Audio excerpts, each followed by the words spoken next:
जय श्रूयाणां भवतीर्थयराणां पश्चिमो जय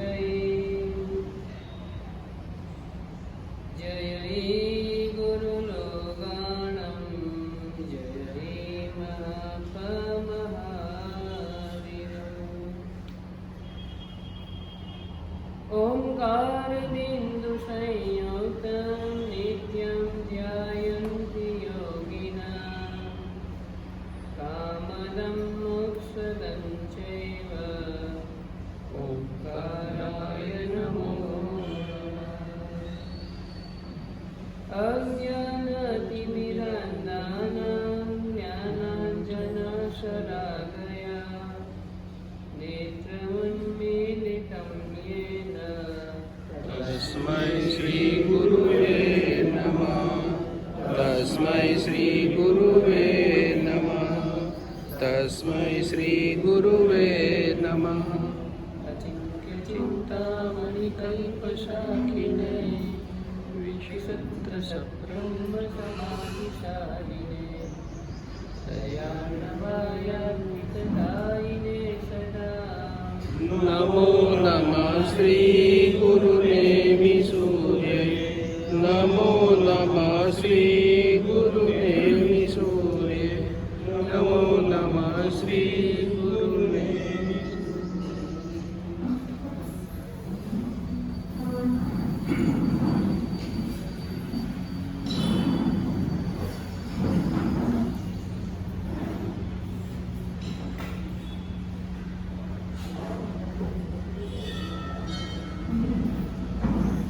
अडिडुवाई चौदस संजीवाय नटय नमो पारशय मनो त्रिगुणपूर्ति शक्तिशं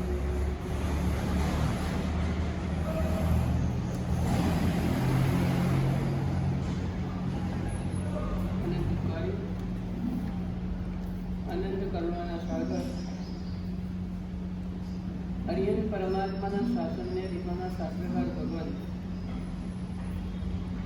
નવપદજી ભગવંતની વાતો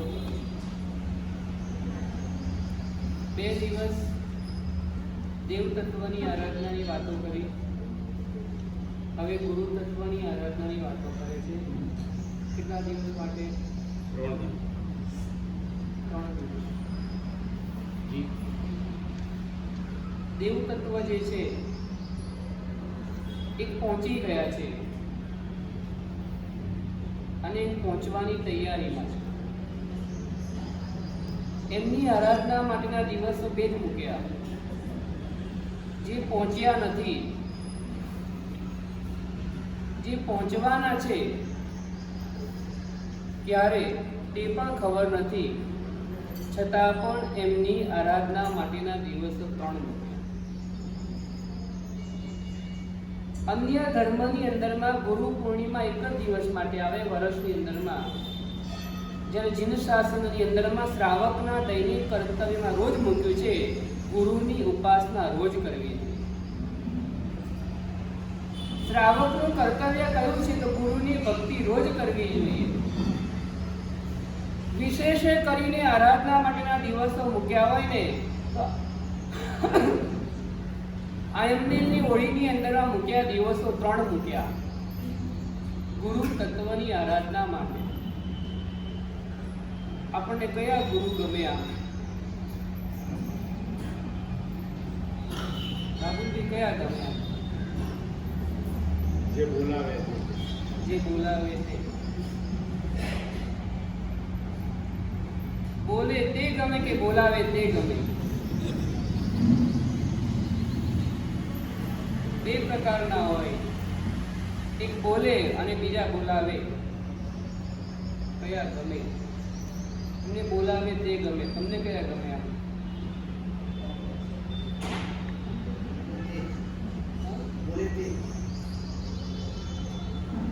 હવે 2 પ્રકારનું બોલે ગુરુ.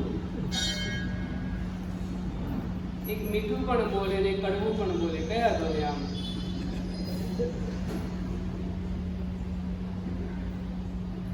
પહેલા નંબરમાં ગુરુ ગમવા જોઈએ. એક જ વસ્તુ છે, ખાલી ગમવા જોઈએ. એ ગમે ને એટલે બાકીનું બધું જ ગમી જાય. કડવું બોલે તો પણ ગમે અને મીઠું બોલે તો પણ ગમે. વારણા કરે તો પણ ગમે ને ચોયણા કરે તો પણ ગમે. બોલાવે તો પણ ગમે, ન બોલાવે ને તો પણ ગમે. કેમ? ગુરુ ગમે છે. ગુરુ ગમી ગયા પછી ગુરુ બોલાવે કે ન બોલાવે ને એનો કોઈ ફરક પડતો જ નથી હોતો, કારણ કે એને તો ગુરુ ગમે છે. ગમી જવા જોઈએ. એ ક્યારે ગમે? હવે એ પ્રશ્ન, ક્યારે ગમે ગુરુ?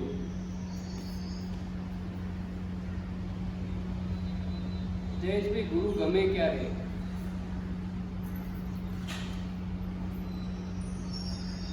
આજે મૌન અગિયારસ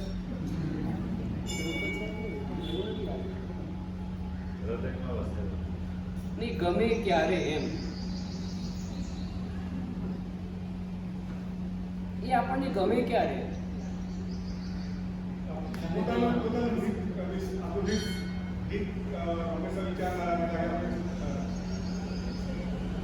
આપણને ગમે ક્યારે? એટલી જ વાત છે. તમારું હિત વિચારે કે ના વિચારે બીજા નંબરની વસ્તુ છે. ગુરુ ભગવાન તો જગતનું હિત કરવા માટે નીકળ્યા છે અને પોતાનું પણ હિત કરવા માટે નીકળેલા છે. આપણને ગમે ક્યારે?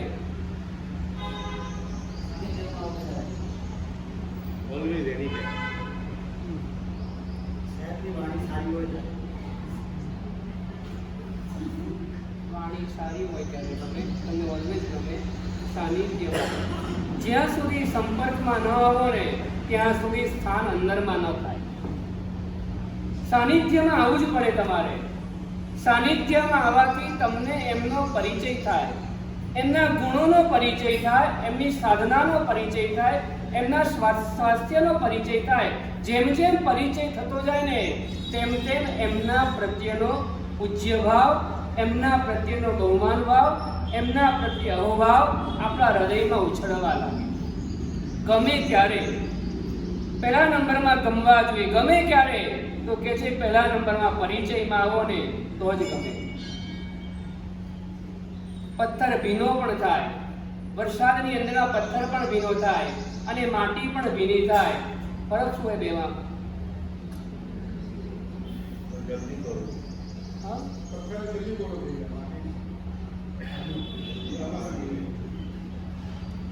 બે ભીના થાય. ફરક શું બેમાં?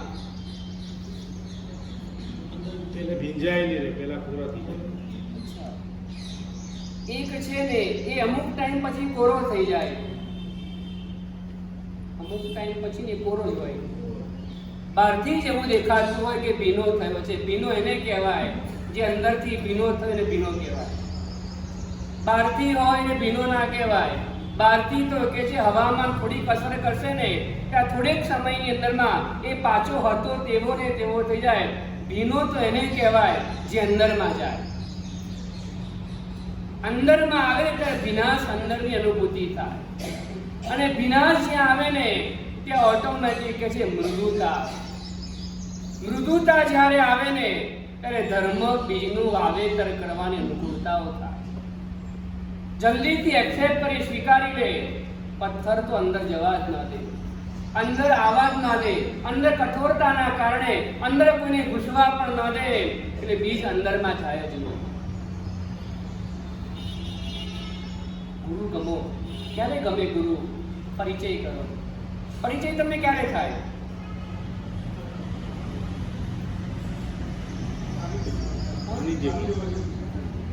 તમે જાઓ ક્યારે? મારે પૂછવું છે, એ જ પૂછવું છે તમને.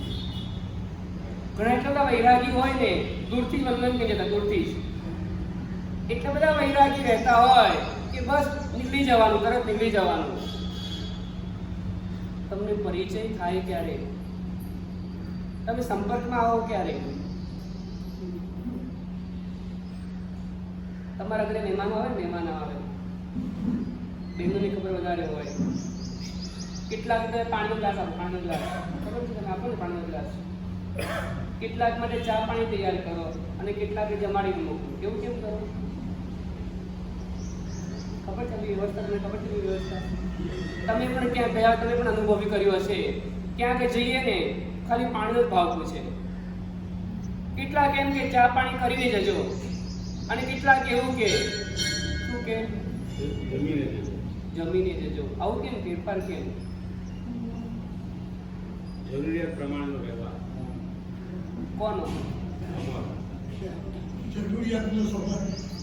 જરૂરિયાતનો સંબંધ. એના વ્યક્તિ જોડેનો સંબંધ હોય. વ્યક્તિ જોઈને સંબંધ કરો તમે. જમાડો કોને?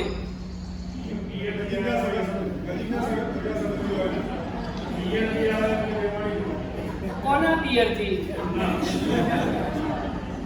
તમે ચોખવટ કરી, પણ ચોખવટ કરી દેવી પડે.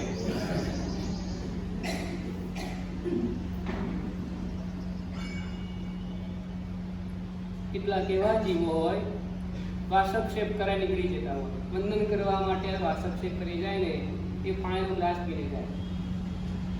કેટલાક એવા જીવો હોય, મારે તે મંગલિક સંભળાવો. મંગલિક સાંભળી નીકળી જાય એટલે ચા પાણી કરીને જાય. અને કેટલાક એવા નજીકના હોય ને, નજીકના એ જીનવાનું શ્રવણ કરે, એ જમીને જાય. સાનિધ્યમાં આવવાથી તમને સદભાવની પ્રાપ્તિ થાય. દૂર રહેનારો તો માત્ર છે ને છબછબિયા કરે, અથવા તો કે જે છીપલા વીણી જાણે. મોતી તો એ મેળવે છે જે મરજીઓ બની ડૂબકી મારે.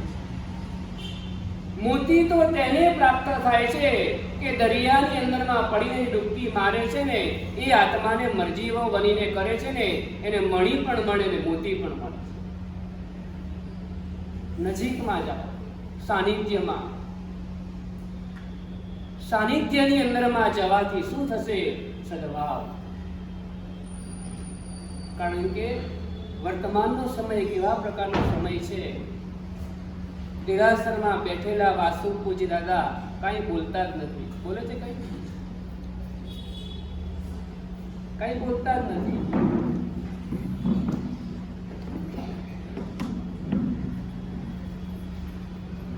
વાસુ પૂજ્ય દાદા મૌન ધરીને બેઠા છે. એ મૌન ભગવાન કહેવાય. ઉપાશ્રયની અંદરમાં રહેલા ભગવાન હોય ને એ બોલતા કહેવાય. બોલતા હોય તો તમને રોકશે, ક્યાંક રોકે, ક્યાંક માર્ગ દેખાડવામાં નિમિત્ત બની જાય. આ સમય એટલો તો ખરાબ છે કે પહેલા નંબરમાં તો છે ને માર્ગ મળવો જ દુર્લભ છે. માર્ગ મળવો દુર્લભ છે. માર્ગ જ ન મળે અને ગતિ ક્યાં કરવાના? પહેલાના સમયમાં સાયકલો હતી. સાયકલો આમ સ્ટેન્ડ ઉપર સાયકલ ઉભેલી હોય, એની પર બેસી જવાનું અને પેન્ડલ મારવાના. સાયકલ ક્યાં જાય?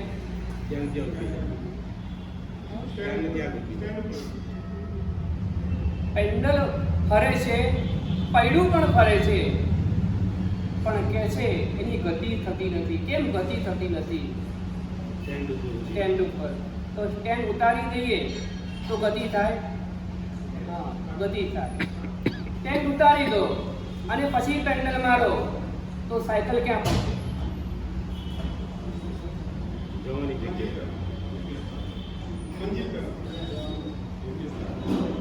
મંજિલની વાત તો આવી જ નહોતી અંદરમાં. સાયકલ પહોંચી કેવી રીતે ત્યાં? સાયકલ સ્ટેન્ડ ઉપરથી નીચે ઉતરી ગયા પછી ગતિ કરી શકે છે, પ્રગતિ ક્યારે પણ નહીં. પ્રગતિ કરવા માટે સાયકલ ઉપર બેસતી વખતે તમારી પાસે એક લક્ષ્ય હોવું જોઈએ. એ લક્ષ્ય હોય ને તો જ તમારી એ ગતિ પ્રગતિ બની શકે છે, નહીં તો માત્ર ગતિ જ રહી જાય. એમ ગુરુ ભગવાનનું આ કાર્ય એક જ હોય છે. શું કરાવી શકે છે? 84 લાખ યોનિની અંદરમાં એ આત્મા ભ્રમણ કરતો આત્મા હોય ને એ આત્મા ગતિ કરે છે. એ આત્માને પ્રગતિ કરાવવામાં નિમિત્ત બનતા હોય ને તે ગુરુ ભગવાન બનતા હોય. ગુરુ ભગવાનનું આ કાર્ય હોય છે. 84 લાખ યોનિની અંદરમાં પરિભ્રમણ કરનારો આત્મા એ એ આત્મા સંસારની અંદર ભટકતો એ આત્મા એકવાર જંગલમાં આવે અને ગુરુ ભગવંતને જુએ અને ગુરુ ભગવંતને બોલાવે, ગુરુ ભગવંતને પોતાની પાસે જે કંઈ હોય એમાંથી કંઈક આપે, ગુરુ વાપરી લે, પછી મૂકવાને માટે જાય અને ગુરુ ભગવંત એની યોગ્યતા જોવે છે. યોગ્યતા જોઈને એ આત્માને પ્રગતિનો રસ્તો બતાવ્યો. એ આત્મા ક્યાં પહોંચ્યો?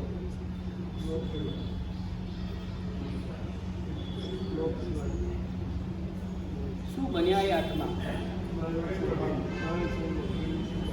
મહાવીર સ્વામી ભગવાન બન્યા. શું તાકાત છે!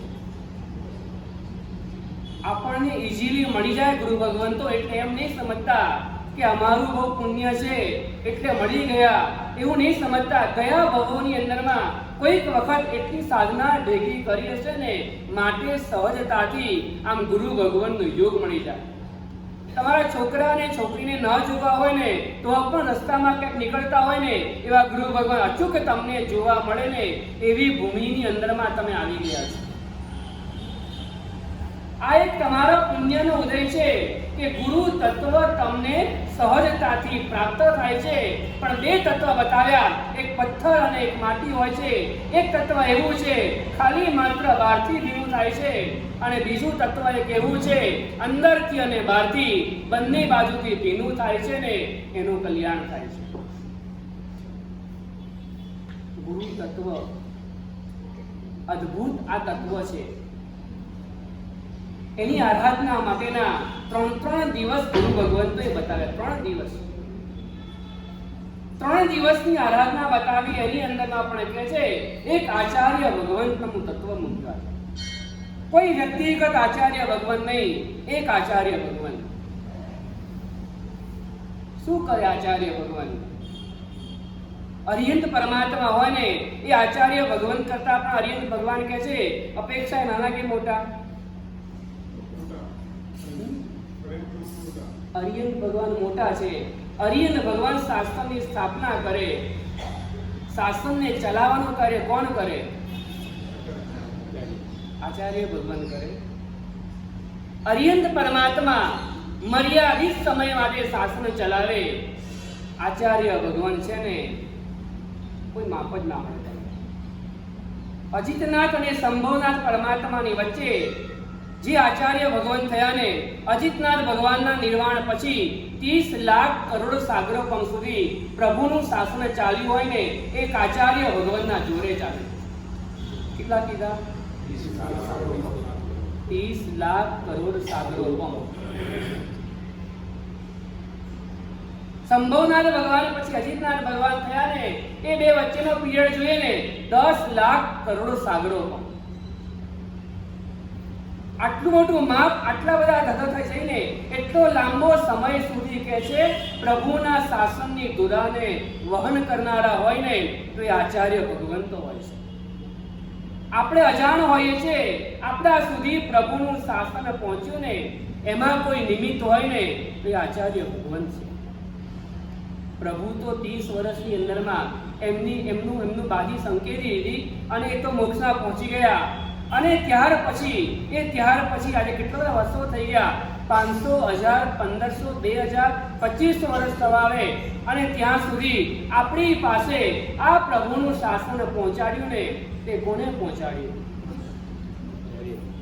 કેટલો ખરાબ કાળ, તો ખરાબ કાળ. ભસ્મગ્રહની અસર. એ વક્રી 500 વર્ષ પાછો વક્રી થયો, 2000 વર્ષ સુધી એ ભસ્મગ્રહની અસર અને પાછો વક્રી થયો એટલે પાછા 500 વર્ષ. આવા કપરા સમયની અંદરમાં પણ કહે છે કપરો સમય આવવાનો હતો ને એ વખતે ભાખાઈ ગયું હતું, પણ કહે છે એવા સમયની અંદરમાં પણ કહે છે જીન શાસનની જ્યોતને જ્વલંત રાખવાનું કાર્ય કર્યું હોય ને તો આચાર્ય ભગવંતોએ કર્યું. એમ નથી માનીને બેસી ગયા કપરો સમય છે ને એટલે હાથ જોડીને બેસી રહીએ, આપણું કહીએ ના. જેટલું પણ પુરુષાર્થ થઈ શકે ને એટલો પુરુષાર્થ કરવા દ્વારા એમને પ્રભુના શાસનની ધુરાને વહન કરી રાખી છે. કેવા કેવા કષ્ટો પડ્યા, તકલીફો પડી, છતાં પણ કહે છે પ્રભુના શાસનને જયવંતું રાખ્યું. સિદ્ધસેન દિવાકર સુરી મહારાજ કાલિકાચાર્ય ભગવંત મહારાજ, કલિકા સર્વજ્ઞ શ્રી હેમચંદ્રાચાર્યજી મહારાજા, જગતગુરુ હીરસુરી મહારાજ, શાસન સમ્રાટ વિજય નેમી સુરેશ્વરજી મહારાજ મરણાંત કષ્ટ આવા છતાં પણ કહે છે, એવા સમયોની અંદરમાં પણ કહે છે, પ્રભુના શાસનની મર્યાદાને ટકાવી રાખે છે. આપણે તો એકાદ નાનકડો નિયમ લીધો હોય ને, એ નિયમમાં પણ આપણે એવું જ નક્કી કર્યું હોય, સાજે માંદે નવીનભાઈ, તો નિયમ ક્યારે આવ્યો તમારો? સાજે છૂટ અને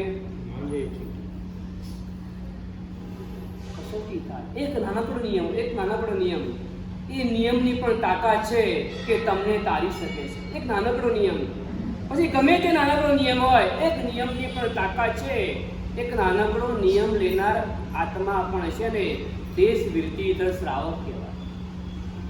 12 વ્રતના જે ભાંગા છે ને, એ ભાંગામાંથી એકાદ નાનકડો નિયમ જેને ગ્રહણ કર્યો, સ્વીકાર કર્યો ને, આંશિક પણ ત્યાગ કરે છે ને, ત્યારે એ આત્મા દેશ વિરતીધરની પંક્તિમાં આવે છે, અર્થાત 4 થી 5મા ગુણસ્તંભ કિરણમ ચડી જાય છે. કેમ? એ વિરતીમાં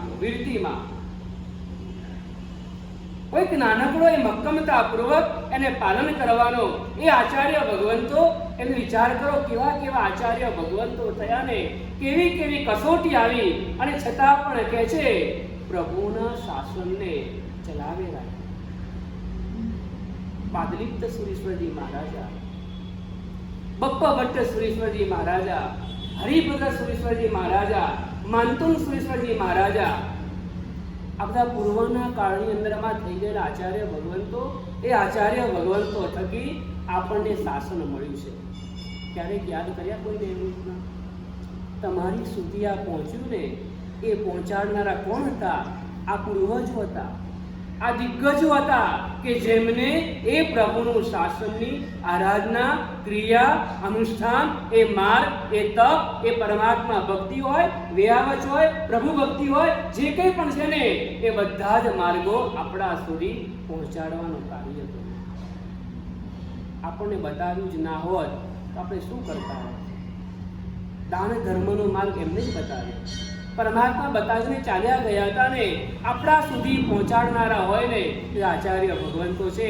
એમને ના બતાવ્યો હોત ને, આજે મારા પૈસા ક્યાં જાત, આજે મને મળે લક્ષ્મી કયા માર્ગની અંદર વપરાત, આ હું બચી ગયો. કારણ શું છે? એ આચાર્ય ભગવંતનો ઉપકાર છે કે આચાર્ય ભગવંતો એ પણ કહે છે, દીપકની જેમ અજવાળું પાથરવાનું કાર્ય કર્યું છે.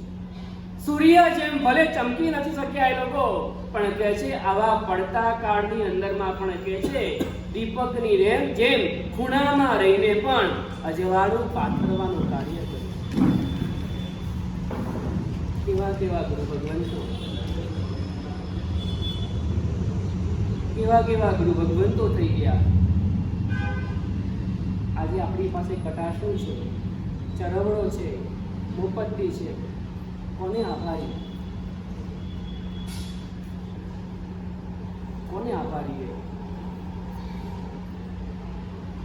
આજે હું પૂજા કરવા જાઉં છું ને, કોને આભારી છું? આજે હું ધોતીઓને ખેસ પહેરીને બેસી શકું છું ને, કોને આભારી છે? કલિકા સર્વજ્ઞ ભવન હેમચંદ્રાચાર્યમાં ગુરુમાં વિજય દેવસુરી મહારાજ, પાટણની અંદરમાં શાસ્ત્રાર્થ શ્વેતાંબર અને દિગંબર બે વચ્ચે શાસ્ત્રાર્થ થયો. એ શાસ્ત્રાર્થની અંદરમાં એવું શરત મૂકવામાં આવી હતી કે દિગંબરો હારી જાય તો ગુજરાત છોડી દેવાનું, અને શ્વેતાંબરો હારી જાય તો દિગંબર બની જવાનું. સંભળાયું તમને? સમજાયું કે યાર? શરત સરખી હોવી જોઈએ. શરત બે પક્ષ માટે શરતનો નિયમ એક જ હોવો જોઈએ. આ શાસ્ત્રાર્થ છે, એક પ્રકારનું આ વાદ યુદ્ધ છે. યુદ્ધની અંદરમાં શરત તો સમાન હોવી જોઈએ, છતાં પણ આવી શરત મૂકવામાં આવેલી હતી કે દિગંબર કદાચ હારી જાય તો દિગંબરે ગુજરાત છોડી દેવાનું, અને શ્વેતાંબર હારી જાય ને તો એને દિગંબર બની જવાનું. આપણા આચાર્ય ભગવંતે એ કન્ડિશનમાં પણ એ શરતનો સ્વીકાર કર્યો.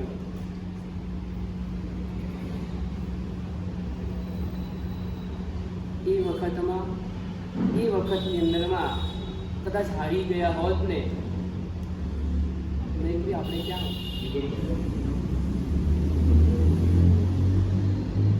ક્યાં હોત આપણે? એક આચાર્ય ભગવાનને યાદ તો કરો, એવા વિજય દેવસુરી મહારાજ, એ એમને દિગંબર ઉપર વિજય મેળવીને આપણી શ્વેતાંબરની યશોગાથાને જ્વલંત રાખવાનું કાર્ય કર્યું ને, માટે આ બધી જ ક્રિયાઓ આપણે કરી શકીએ છીએ. આજે અમે વસ્ત્ર પહેરીને બેસી શકીએ છીએ, નહીં તો સાધુપણું કઈ રીતના પાડવાના હતા. એવા એક આચાર્ય ભગવંતોને આજે યાદ કરવાના. એ આચાર્ય ભગવંતોએ અમારા ઉપર કેટલો બધો મહાન ઉપકાર કર્યો. વલ્લભીપુરની અંદરમાં દેવરદી ગણિત સમાજ શ્રમણ ગુરુ ભગવાન 12 વર્ષનો દુષ્કાળ 12 વર્ષનો દુકાળ એવો પડ્યો છે કે દુષ્કાળના સમયની અંદરમાં પૂરતી ગોચરી પાણી નહીં મળવાના કારણે સ્વાધ્યાય વિસરાઈ ગયો હતો. સૂત્રો ભૂલાઈ ગયા હતા. થોડું ઘણું યાદ રહી ગયું. એમને વિચાર આવ્યો દેવરજી સમાજમાં મહારાજને કે આવું ને આવું થશે ને તો આવનારી પેઢીને આગમો કઈ રીતના પ્રાપ્ત થશે. તમને શું ચિંતા હોય? તમને એક જ ચિંતા હોય, અમારું બેલેન્સ બરાબર ટકી રહેવું જોઈએ. ગુરુ ભગવંતોની ચિંતા એની હોય, અમારા જીન શાસનના ક્ષેત્રો અખંડિત રહેવા જોઈએ. પછી પરમાત્મા ભક્તનું ક્ષેત્ર હોય કે જ્ઞાન ભક્તિનું ક્ષેત્ર હોય. એમને તે વખતની અંદરમાં આ વિચાર આવ્યો અને વિચારને અનુરૂપ જીવન બનાવવાને માટે, સાકાર કરવાને માટે, એને વિચારને જીવન સ્વરૂપ આપવાને માટે એમને તત્કાલીન આચાર્ય ભગવંતોને સંદેશો મોકલ્યા. અને દરેક આચાર્ય ભગવંતો આમ ભેગા થયા. અનેક વલ્લભીપુરની અંદરમાં 500 આચાર્ય ભગવંત ભેગા થયા. કેટલા થયા? 500. આજે તો કેટલા હશે આચાર્ય ભગવાન? ભારતભરની અંદરમાં આચાર્ય ભવન કેટલા? ટપા કચ્છની અંદરમાં આચાર્ય ભવન કેટલા? 500 જેવા. 500. 200 થી 250. બસ બહુ થઈ ગયા. અને આપણને લાગે બહુ આચાર્ય થઈ ગયા. આ વલ્લભીપુરની અંદરમાં એક સંઘની અંદરમાં 500 આચાર્ય પધાર્યા છે ને, સંઘ કેવી ભક્તિ કરતો વિચાર કરો. એ દેવરતી ગણિત સમાજ પ્રમાણે વલ્લભીપુરને ચોઈસ કર્યું હશે ને ક્ષેત્ર, એ સંઘને એ કયું શું જોઈને વિચાર કર્યો છે કે નહીં, આ ક્ષેત્રની અંદરમાં લાંબો ટાઈમ રહેવાનું થાય ને તો અહીંયા સાધુઓ સચવાઈ જશે, બધી અનુકૂળતાઓ થઈ જશે. અને તે સમયની અંદરમાં ગુરુ ભગવંતોએ પહેલ કરી કે જેમને જેટલું પણ આવડતું હોય ને એ બધું લખો અને લખવાનું કાર્ય 13 વર્ષ ચાલ્યું. કેટલા વર્ષ? 8 દિવસ રહ્યા હોય ગુરુ ભગવાન. હવે ક્યારે તમારો વિચાર છે? આપણે એમ પૂછીએ, આપણે બોર્ડ મૂકવા પડે. અહીંયા આટલા દિવસ સુધી રહી શકાય તેમ નથી. આ સમય આપણો આવી ગયો છે. 13 વર્ષ સુધી અખંડિત રીતે 500 આચાર્ય ભગવાન એક ક્ષેત્રની અંદરમાં રહ્યા હોય અને સંઘ એની ભક્તિ કરે.